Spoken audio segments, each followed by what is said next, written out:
Shalom. First, I want to start by giving all praise, honor, and glory to Yahweh, Bahashem, Yahweh Shai, Bahashem, Rakah HaKadosh.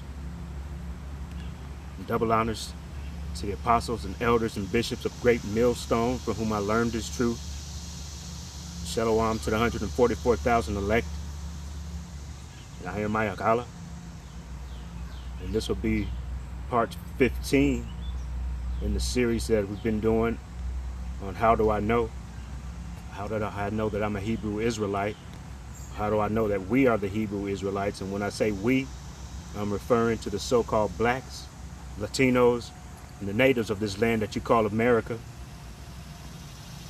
We're going to get right into it. This will probably be titled, "The Israelites are told to keep the commandments." When we last, on the last part 14, that we talked about the plague that the Lord had put on the Egyptians, cursing all the firstborn. But that plague would not touch the Israelites in the land of Egypt. And we talked about how there'd be a difference between the Israelites and the Egyptians. Just because the Israelites were born in that land didn't make them Egyptians. They were Israelites.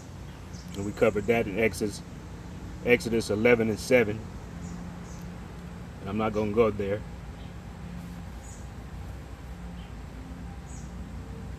But we're going to take a look in the book of Deuteronomy, where Moses delivers the statutes and the judgments, or statutes and the laws, to the Israelites. And I'm just going to go into the Zondervan Compact Bible Dictionary and get a definition of what Deuteronomy is.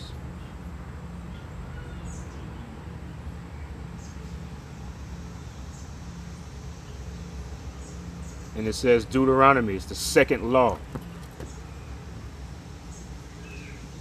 It says the Israelite name for it is words. From the opening expression, these are the words which Moses spake.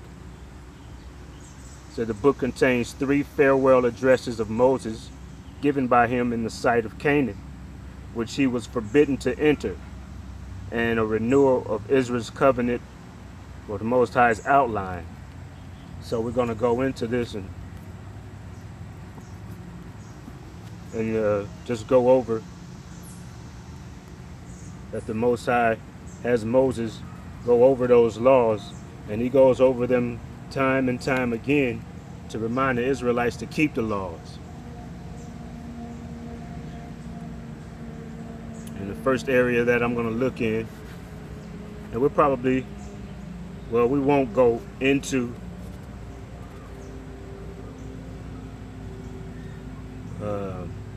we'll probably go up to Deuteronomy 28, but we won't go into the curses, but we'll just read the introduction of Deuteronomy 28. But first, before we do that, I'm going to go over to Deuteronomy chapter 4, just to show you that the Most High has Moses to reiterate to the Israelites to keep the law, keep the statutes, and the importance of that.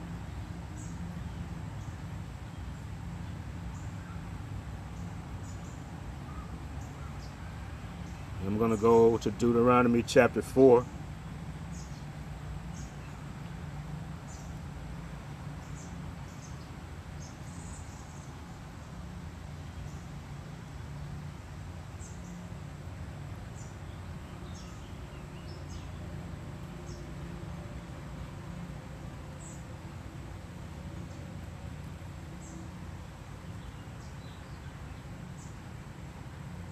Salaki, I'm just trying to get my phone to go.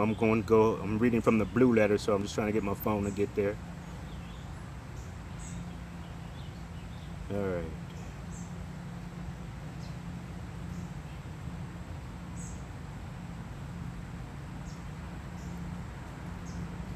And I'm going to start Deuteronomy. I'm going to just read chapter 4, verse 1. It says, "Now therefore hearken, O Israel, unto the statutes and unto the judgments which I teach you, for to do them, that ye may live and go in and possess the land which the Most High Yahweh of your fathers giveth you." I'm going to drop down to verse 4. It says, but ye that did cleave unto the Lord Yahweh, your power, are alive, every one of you this day. It says, behold, I have taught you statutes and judgments, even as the Lord Yahweh, my power, commanded me, that ye should do so in the land whither ye go to possess it. Keep therefore and do them, for this is your wisdom and your understanding in the sight of the nations, which shall hear all these statutes and say, surely this great nation is a wise and understanding people. So we were to be the light for the other nations by keeping these laws, because these laws were given to the Israelites and not given to the other nations. And I want to take a look at the definition of that word statute. Like I said, I'm in the blue letter.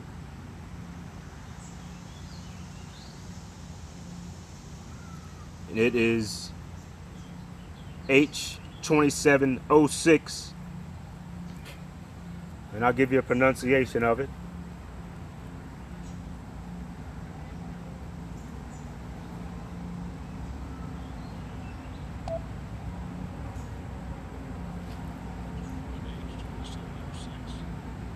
Hulk.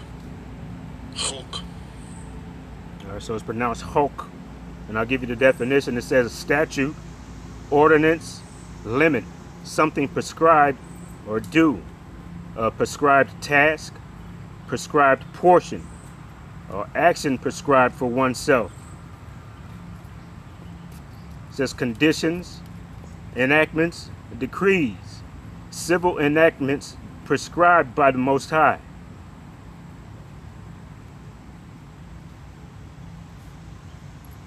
All right.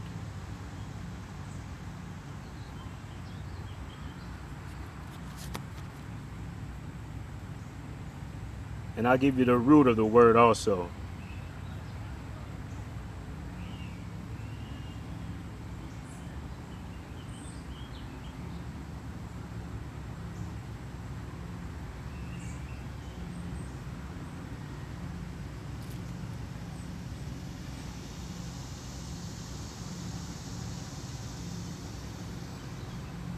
And I'll give you a pronunciation of it. Strong's H2710. Chakak. Chakak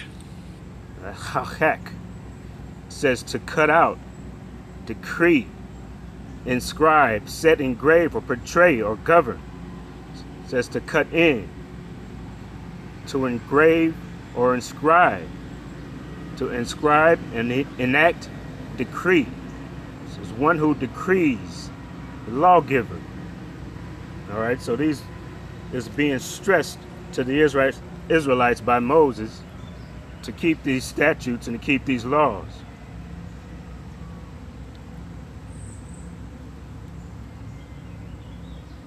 And I'm going to drop down to verse 40.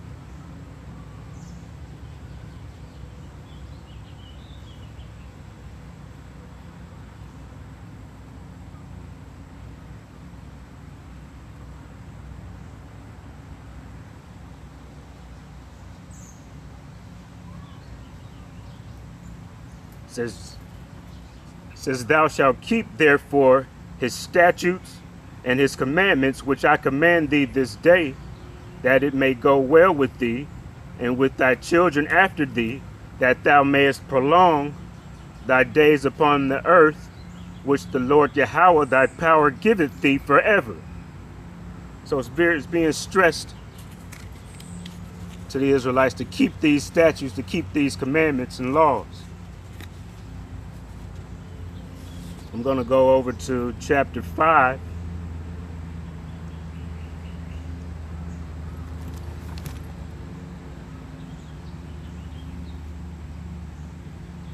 And I'm going to drop down to verse 29.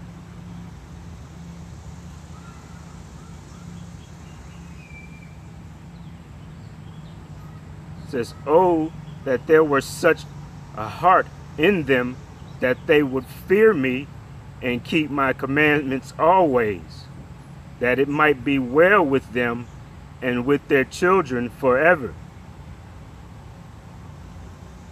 So if you read further, and I recommend that you do read the book of Deuteronomy, you see, and you'll get to understand why Moses was really expressing and exclaiming that the Israelites were to keep these commandments.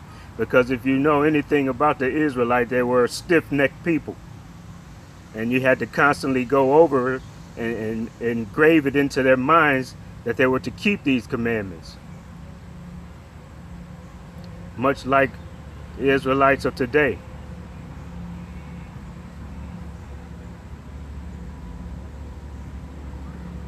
And I'm going to go to chapter 6. I'm going to read verses 1 and 2.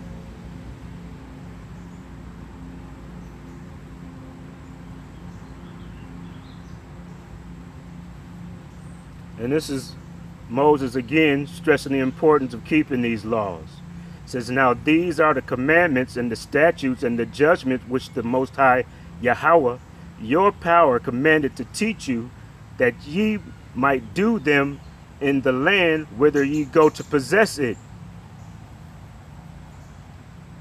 that thou mightest fear the Lord Yahweh thy power, to keep all his statutes and his commandments, which I command thee, thou and thy son and thy son's sons, all the days of thy life, and that the days may be prolonged.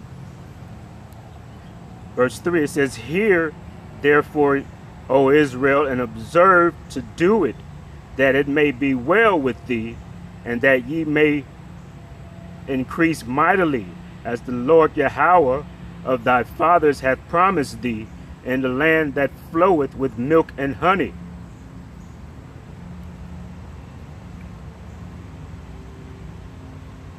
And again, this is just Moses just stressing the importance of the Israelites keeping these laws. And I'm going to show you why. I'm going to go over to chapter 7. I'm still in the book of Deuteronomy. I'm going to read verse 6. It says, for thou art an holy people unto the Lord Yahweh thy power. The Lord Yahweh thy power hath chosen thee to be a special people unto himself, above all people that are upon the face of the earth. So that's why these laws were given to the Israelites, because the Lord Yahweh chose these people. These were his people. These were his favorite people. And as it says, they were above all people that are upon the face of the earth. Not equal, but they are above all people that are upon the face of the earth. So all these other nations that we see today, that we strive so hard to please and strive so hard to be so much like, you're doing yourself an injustice, and you're going contrary to what the Lord Yahweh has told you. You are above, the Israelites are above all people on this earth.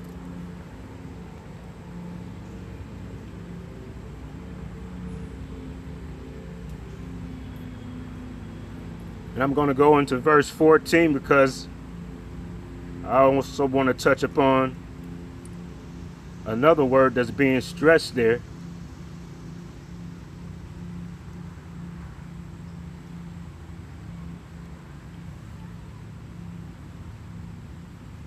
And this is Deuteronomy chapter 14, verse 2. It says, for thou art an holy people unto the Lord Yahweh thy power, and the Lord Yahweh hath chosen thee to be a peculiar people unto himself, above all the nations that are upon the earth. And I want to read that in the NLT also. It says, you have been set apart as holy to the Lord Yahweh your power, and he has chosen you from all the nations of the earth to be his own special treasure. Now, you use that word peculiar in the KJV version, so I want to go and see what that word peculiar means.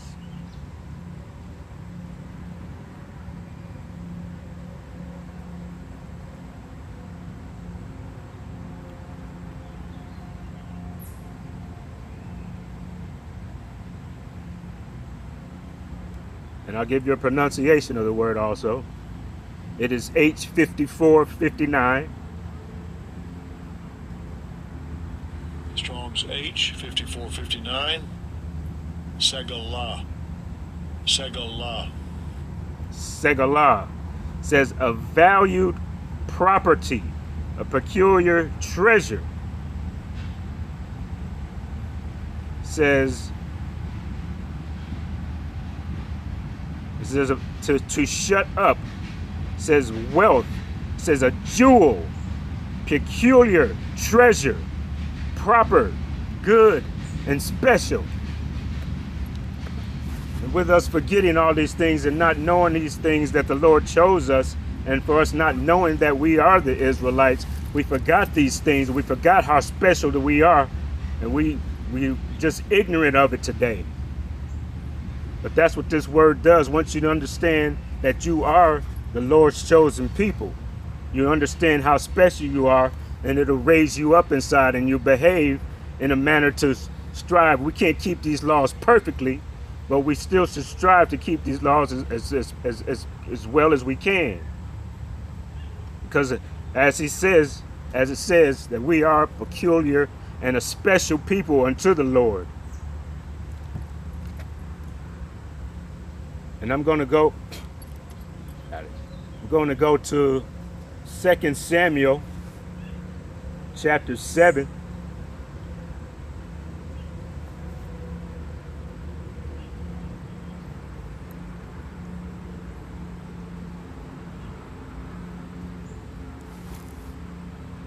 And I'm going to go down to verse 23. So this is King David talking, and this is part of his prayer to the Most High.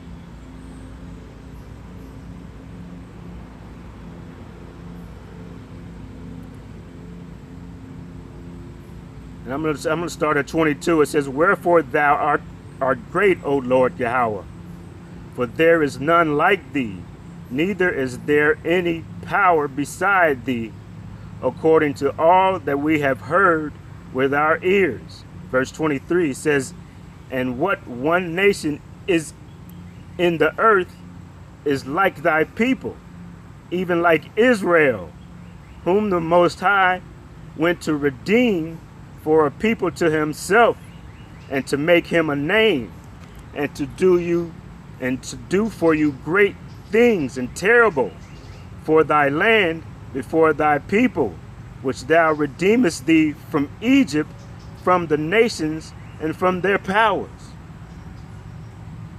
And I want to read that in the NLT also. It says, "What other nation on earth is like our people Israel?" So what other nation, O Yahweh, have you redeemed from slavery to be your own people? So we can see that he brought us out of Egypt and redeemed us because he loves his people, and the promises that he made to our forefathers, Abraham, Isaac, and Jacob, he was going to make good on those promises, and he will. It says, you made a great name for yourself when you redeemed your people from Egypt. Because when the Israelites came out of Egypt, out of bondage, it glorified the Most High's name. For the other peoples heard how great that deliverance was. It says, you performed awesome miracles and drove out the nations and the gods that stood in their way. All right, and I'm going to go over to the New Testament. And I'm going to go to 1 Peter 2:9.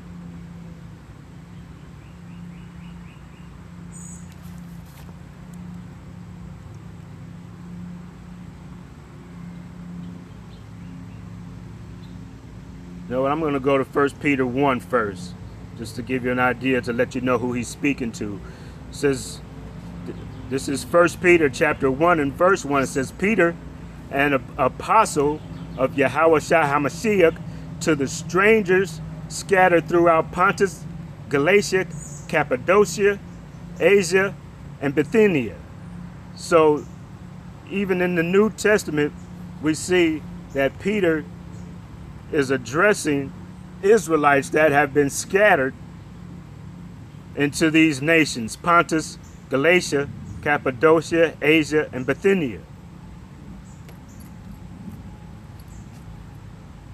So I'm going to go over to chapter 2, and I'm going to read verse 9.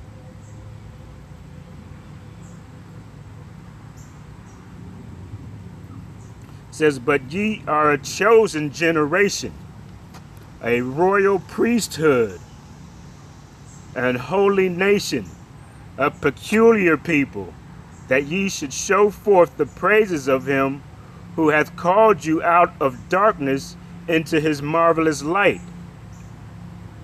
I'm going to read that in the NLT as well. It says, "But you are not like that, for you are a chosen people. You are royal priests, a holy nation, the Most High's very own possession. As a result, you can show others the goodness of the Most High, for he called you out of the darkness into his wonderful light." So I wanted to go into the New Testament to show you that nothing changed from the Old Testament into the New Testament. That this Bible, these words are being sent out to the Israelites, even though they had been scattered into other nations. And people have the misconceptions that Peter and Paul were addressing heathens, the other nations, but indeed he was not. He was addressing Israelites that had been scattered into these other nations. They were surrounded by the heathen, but he was not addressing it to the heathen. He was addressing the Israelites that were in other nations. Because the Lord does not change. If his special people in the Old Testament were the Israelites, he would not change. He's going to still, his special people are still those Israelites, even in the New Testament. And I'm going to go to Malachi 3 and 6 just to prove that the Lord doesn't change.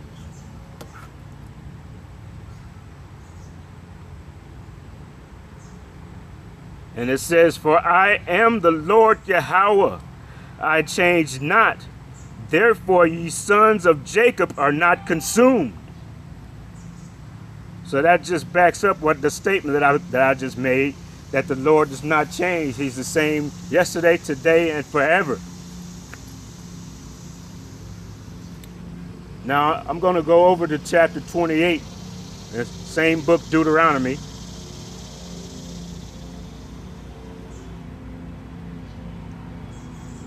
And I'm just going to read some of it, and I'm not going to go into the curses. Lord willing, we'll be able to cover the curses, which will show you and confirm to you, if it's not confirmed in your mind already, who the Israelites are.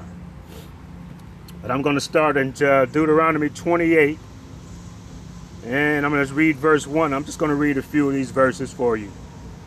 It says, "It shall come to pass that if thou shalt hearken diligently unto the voice of the Lord Yahweh thy power, to observe and to do his commandments, which I command thee this day, that the Lord Yahweh thy power will set thee on high above all nations on the earth." So this is Moses addressing the Israelites as they are about to make their journey into the land that's been promised to the Israelites. It says, "And all these blessings shall come on thee and overtake thee, if thou shalt hearken unto the voice of the Lord Yahweh thy power." So there's a stipulation there. These blessings that I'm about to read are those that will come upon us if the Israelites keep the commandments, keep the laws. It says, "Blessed shalt thou be in the city, and blessed shalt thou be in the field."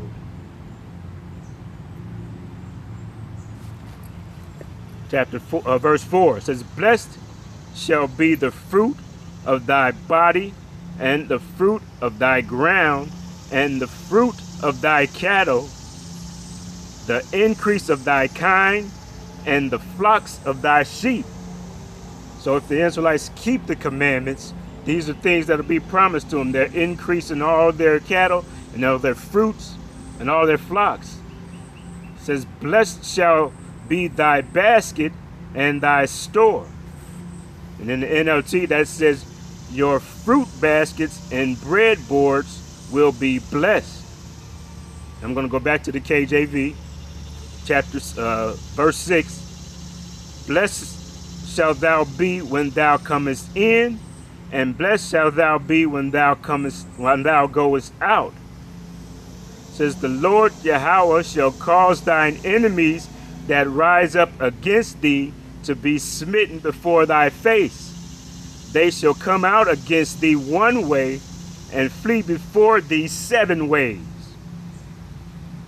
The Lord shall command the blessing upon thee in thy storehouses, and in all that thou settest thine hand unto, and he shall bless thee in the land which the Lord Yahweh thy power giveth thee.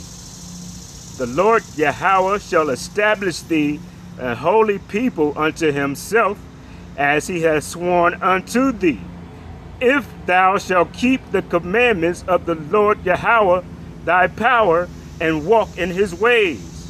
So there's the stipulation, if you should keep these commandments.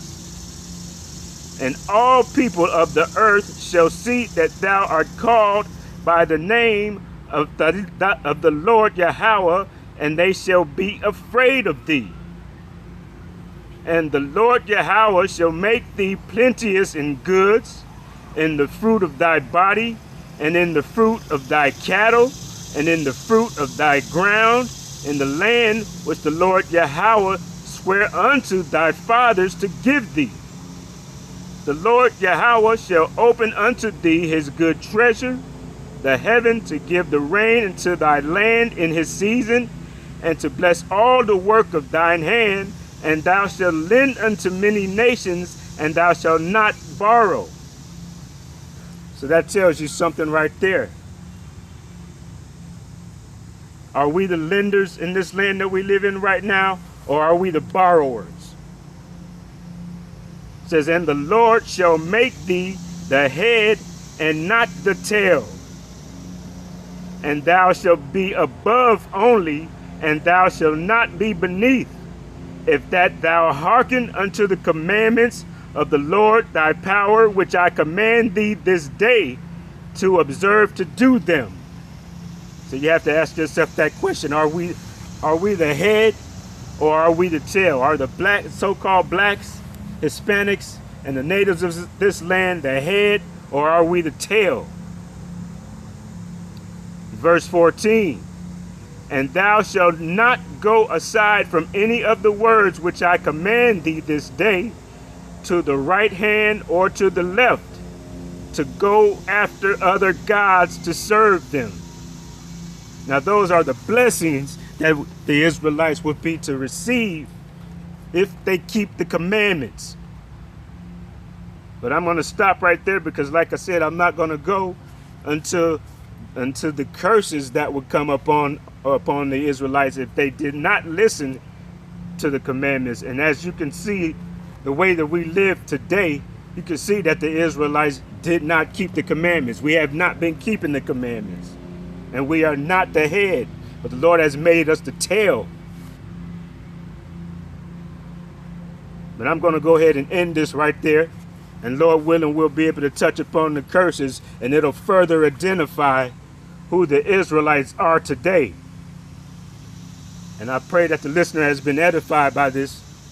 I want to give all praise, honor, and glory to Yahweh, Bahashem, Yahweh Shai, Bahashem Rakah HaKadosh, and Shalom.